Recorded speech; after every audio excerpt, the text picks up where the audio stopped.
All right. Tomorrow, of course, Game 7 of the Stanley Cup Final. I cannot wait to see this matchup between Edmonton and Florida. I mean, I'm just, woo. It was a lot of fun talking to JP about it. Yep. Like you said, what the Oilers have going for them is, just a little thing. The greatest hockey player on ice right now. Oh, yes. So Connor. And by the way, yeah, go ahead. Here's something a lot of people may not know. We were talking about maybe the controversial vote of the NBA Finals MVP where Jaylen Brown got it over Jason Tatum. It was a 6-4 vote of the media people that voted. The Conn Smythe Award, which is the MVP, is not for the Stanley Cup Final. It's for the entire playoffs. Right. And so people are saying, well, can Connor McDavid win the Conn Smythe if Edmonton doesn't win the Stanley Cup? And the answer is yes, because it's actually happened several times that a guy has won the Conn Smythe on a team that ultimately did not win the Stanley Cup. And, of course, he's already broken Gretzky's record for assists in a postseason and everything else. So, yeah, win or lose 8 goals on Monday, expect Connor McDavid will win the Conn Smythe. 34 assists, 42 points total. Yeah. He's, plus 12 if it matters. These playoffs so far, yeah.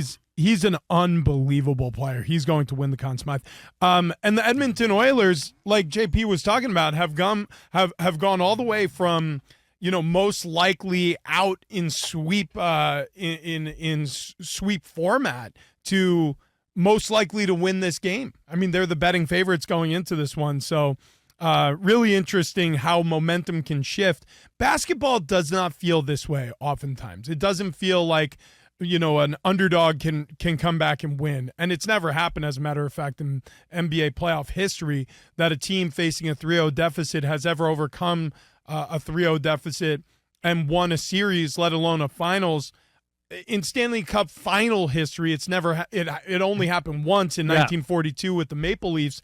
But the fact that we're witnessing history and one of the greatest players we've seen since the great one is on the ice, it just feels suiting. It feels awesome. And I don't know. I feel like NBA basketball went out like a lamb. NHL hockey's going out like a lion.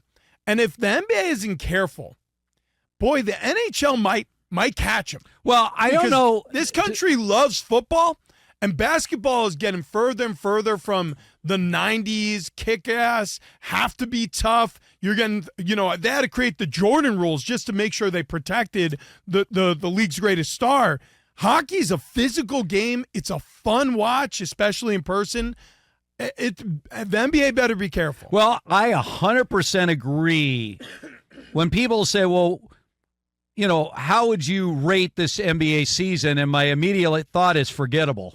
Yeah, I agree. I mean, forgettable. Like the Celtics win, hooray, they win their 18th, and no one's talking about it. There's literally no buzz just days after the NBA Finals end. Honestly, about the biggest story on social media, and listen, my hockey highlights when it comes to my For You page on TikTok or my feed on X or, if I'm on Instagram Reels, I mean, it's Connor McDavid, there was that Edmonton Oilers fan in the stands who actually stole some of the storylines earlier in the series for good reason. Yeah. Shout out, Kate. But yeah, look, the reality of the situation is the NBA postseason, there were a lot of sweeps or gentlemen sweeps.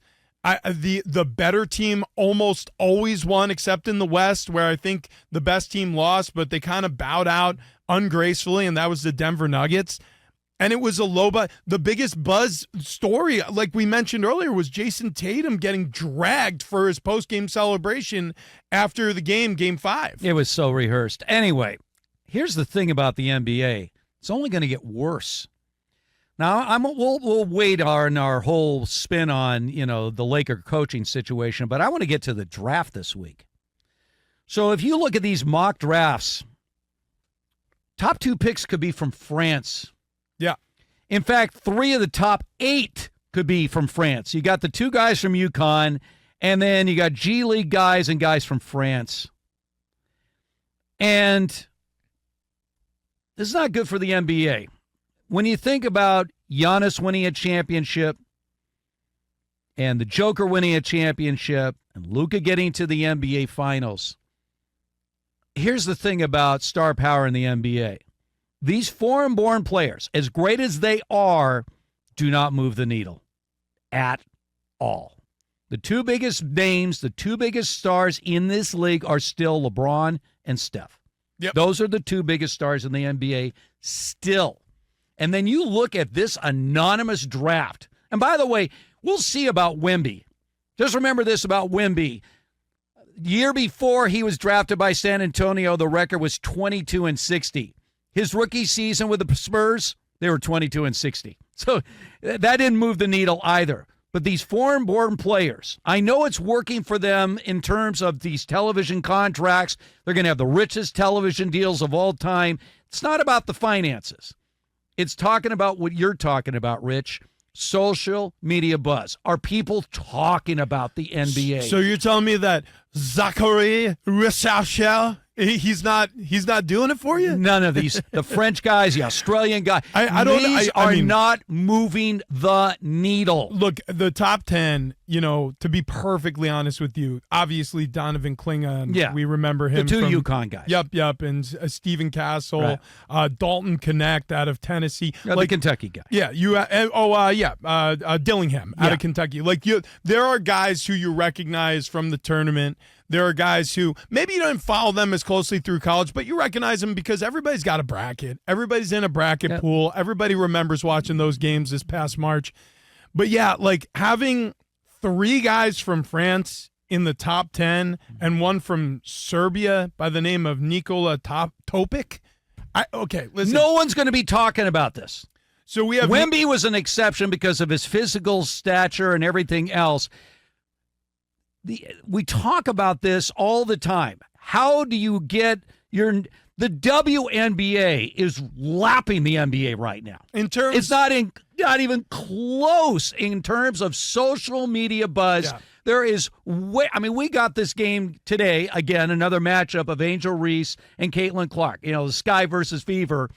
By the way, upper level seats that normally would go a year ago for about $20 a piece are going for $200 a piece in Chicago.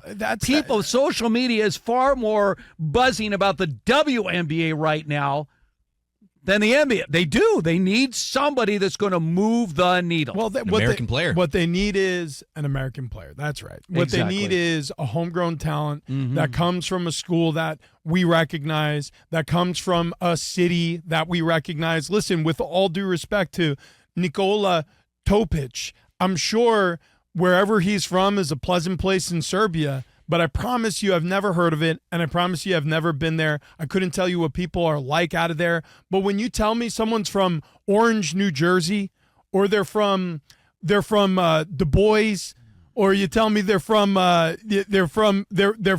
Athens, Georgia. Yeah, listen, I've never been to any of those neighborhoods. But I could tell you a little something about them based on the people I've met from those neighborhoods. I could tell you where they are in this country. There's a connection is my point. Without connection, you have nothing in terms of interest. It's going to take a long time to connect to these players. It took people a long time, even though he's charismatic, even though he's great in front of the camera, to connect to Giannis, the Greek freak. Because guess what? Even though people have vacation in Greece, they don't know what life, and we had to be filled in on the backstory. But Giannis's star, remember he won back-to-back MVPs, then he wins the NBA championship. People thought that was going to take him next level. It hasn't. No, and then I agree. He at least has some personality. No, I agree. When you talk about the Joker and Luka, they don't have personalities. They're great high IQ basketball players. All we really know about Luka is that he complains about every single call during the course of a game. But when they're sat down and there's no person, there's nothing there. And so this is where the NBA is at. Now they could say, hey, we got the richest contract. We're about a global game. Well, that's great. But I don't live globally. I live here. And I have talked less about the NBA than any time I can remember. We don't have a dominant team right now. We've got a revolving door champion, 6 different teams in the last 6 years.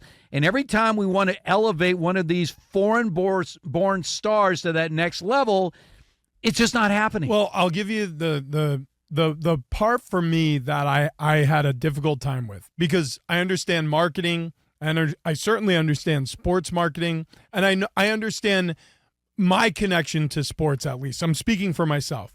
When Nikola Jokic was actually bummed out that he had to wait a couple extra days to fly home and celebrate with his countrymen his most recent NBA championship because the parade wasn't going to happen for like 3 days, he was like legitimately upset. That you're Denver's star. Like I'm sorry, Nikola. I know that you love racing horses in the small town you came from, but you belong to Denver in terms of like those fans and those people who support the gigantic salary you're paid year after year. That's what's keeping the lights on in those arenas. That interest, that American interest, is the reason why you're playing in the NBA. Now, don't get me wrong. Like you said, this is a global game now, and there's a lot of people from a lot of places, and I think that this has inspired young kids from all across the world to pick up a basketball and dribble and shoot and learn ball handling skills, and I think that's great too. But you have to market. You have to market to your American audience. Otherwise, you're going to lose your American audience.